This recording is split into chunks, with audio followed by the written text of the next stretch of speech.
Thank you Srinivasarao. ఈ సమావేశానికి వచ్చినటువంటి పెద్దలందరికీ నమస్కారం. ఎందుకో హమ్ వస్తాను చూడండి.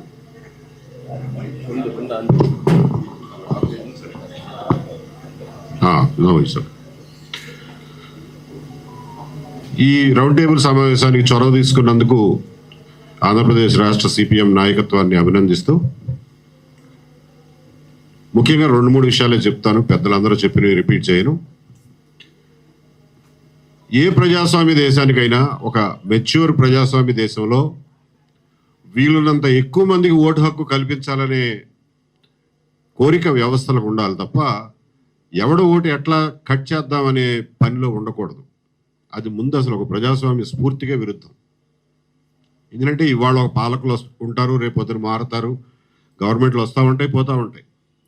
ప్రజాస్వామ్యం శాశ్వతంగా ఉండాలి, వ్యవస్థలు శాశ్వతంగా ఉండాలి, ఓటు హక్కు పవిత్రత శాశ్వతంగా ఉండాలి అంటే వీలున్నంత ఎక్కువ మందికి ఓటు హక్కు కల్పించే మార్గంలో దారులు వెతకాలి తప్ప ఎవడు ఓటు ఎలా కట్ చేయొచ్చు అనే ప్రయత్నం చేయటమే ఒక పాపం, ఒక రాజ్యాంగ ద్రోహం. రాజ్యాంగం ప్రకారం మనకి రాజ్యాంగం ఒకటే కాదు, రిప్రజెంటేషన్ ఆఫ్ పీపుల్స్ యాక్ట్ 1950 ప్రకారం 18 ఏళ్ళు నిండినటువంటి ప్రతి యువతి యువకులకి కుల మత ప్రాంత జాతులతో సంబంధం లేకుండా ఓటు వేసేటటువంటి అర్హత ఈ చట్టం కల్పించింది. ఇన్ఫ్యాక్ట్ ప్రజాస్వామ్య దేశాల్లో ఎవరు ఓటు హక్కు తీసేయాలని ఎప్పుడు ట్రై చేయరు. ఈ దుర్మార్గం మన దేశంలోనే మొదలైంది. వెస్టర్న్ కంట్రీస్లో కూడా ఇటువంటి ప్రయత్నాలు ఎప్పుడు చేయరు. అక్కడ అన్ని జనన మరణ ధృవీకరణలన్నీ పక్కాగా ఉంటాయి, రికార్డులన్నీ పక్కాగా ఉంటాయి. అయినా కానీ వాళ్లే ప్రయత్నం చేయరు ఇట్లాంటివి. మన దేశంలో చదువు లేని చోట, కాగితాలు లేని చోట వరద వస్తే మొత్తం ఇంటితో పాటుగా చరిత్ర అంతా, వాళ్ళ ఫ్యామిలీ హిస్టరీ అంతా కొట్టుకుపోయే అంత దుర్భర పేదరికంలో ఉండే మనలాంటి చోట మన లీనియేజ్ని, మన తాత ముత్తాతల దగ్గర నుంచి మనం ధృవీకరించుకోమని అడగటం ఒక దుర్మార్గమైన విషయం. ఇది మామూలు పాపం కాదు, ఇది కావాలని చేస్తున్నట్లే ఉంది. కాబట్టి ముందు అసలు ఆ మైండ్ సెట్ని మార్చుకోవాల్సిన అవసరం ఉంది పాలకులు, అట్లాగే దాన్ని ఇంప్లిమెంట్ చేస్తున్న అధికారులు కూడా. ముందు ఆ దుర్మార్గాన్ని అర్థం చేసుకోండి.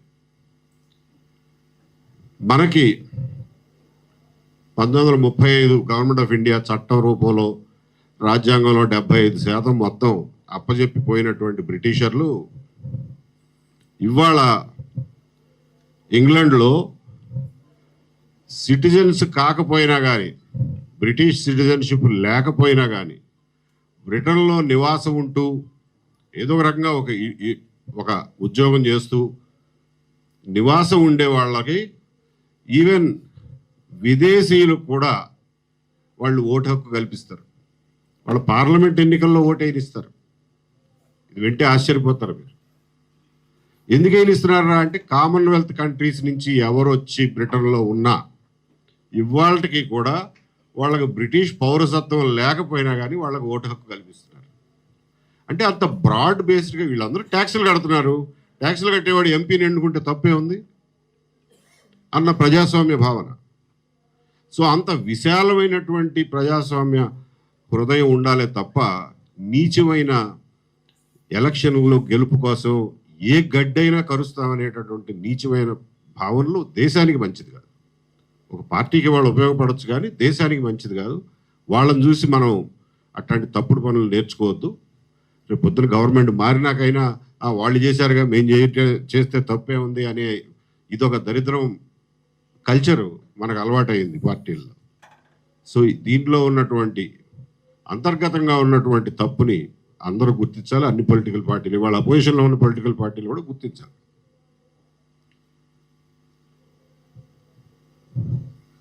మీరు ఎస్ఐఆర్ పేరు మీద ఇవాళ 45 లక్షల ఓట్లు తీసేశారు ఆంధ్రప్రదేశ్లో. అందులో చచ్చిపోయిన వాళ్ళు చాలామంది ఉన్నారన్నారు. ఓకే, తీస్తే తీయండి. మిగిలిన వాళ్ళు ఎందుకు తీశారు? వాళ్ళు ఏదో వలస కార్మికులంట, ఇక్కడ ఉండట్లేదు, ఈ అడ్రస్లో ఉండట్లేదు. నీకేంటి అడ్రస్లో లేకపోతే? నీకు వచ్చిన నష్టం ఏంటో చెప్పు. ఓటేస్తాడు వస్తే ఓటేస్తే నీకేంట్రా, వాడు భారతీయుడే కదా, ఎక్కడో చోట పౌరుడే కదా, వాడు బెంగళూరులో పని చేసుకుంటున్నాడు నిజమే, బెంగళూరులో ఓటేయడు, ఇక్కడికి వచ్చి ఓటేస్తాడు, నీకు వచ్చిన నష్టం ఏంటి? లేదు వాడి పేరు కనుక ఇక్కడ ఎలక్టరల్ రోల్స్లో ఉంటే ఎవడో వచ్చి వాడు ఓటేస్తాడేమో అని భయమా? మరి నీ దగ్గర ఒక రిటర్నింగ్ ఆఫీసరు, ఒక అసిస్టెంట్ రిటర్నింగ్ ఆఫీసరు, ఒక ఓటర్ లిస్టు, ముందు రోజు ఇళ్ళకెళ్ళి చిట్టీలు పంచిపెట్టడం, ప్రతి పార్టీకి సంబంధించిన ఏజెంటు అందరూ కూర్చున్నారుగా. అంటే ఈ మొత్తం ఫెయిల్ అయిపోయినట్టేనా? ఇవేవి పనిచేయవా? ఇవేవి పనిచేయని కాడికి ఇన్ని సిస్టంలో ఎటాగూ పనిచేయట్లేదు, వాడు ఓటు ఉంటే మటుకు నష్టం ఏంటి నీకు? ఇది ప్రశ్న. నువ్వు ఇన్ని రకాల చట్టాలు బిగించుకొని కూర్చున్నావు, పోలీసులు ఉంటారు అక్కడ, రిటర్నింగ్ ఆఫీసర్లు ఉంటారు, ఆ రోజున ఐడెంటిటీ చూపించమంటాడు, లేదు 2 చోట్ల ఉంటే 2 చోట్ల ఓటేస్తాడంటావు. ఓకే, 2 చోట్ల ఎట్టేస్తాడు, నువ్వు ఆ ముద్ర ఏదో వేస్తావు కదా, ఆ ముద్ర చెరిగిపోకూడదు కదా. అంటే నీ వ్యవస్థలన్నీ కుప్పగోలిపోయినాయి కాబట్టి ఓటర్ లిస్ట్ని కట్ చేయడం ద్వారా నేను వ్యవస్థను బాగు చేద్దామని అనుకుంటున్నారా? ఎంత తెలివి తక్కువ పనో చూడండి. కాబట్టి ఇది ఒక దరిద్రపు ప్రక్రియ, దుర్మార్గ ప్రక్రియ. కానీ ఇవాళ బాధ్యత కలిగినటువంటి రాజకీయ పార్టీలు, రాజకీయాల్లో పనిచేసేవాళ్ళు, నాలాంటి వాళ్ళు, మనందరం ఆలోచించాల్సింది ఏంటంటే దీనికి విరుగుడేంటి? సరే వాడు చేసేది వాడు చేస్తున్నాడు, విరుగుడేంటి? ఇప్పుడు 45 లక్షల మంది ఉన్నారు, 15 లక్షల మంది చనిపోయిన వాళ్ళు అంటున్నారు, 30 లక్షల మంది ఉన్నారు, వాళ్ళు ఎక్కడున్నారో ఎక్కడ వాళ్ళో మనకు తెలియదు.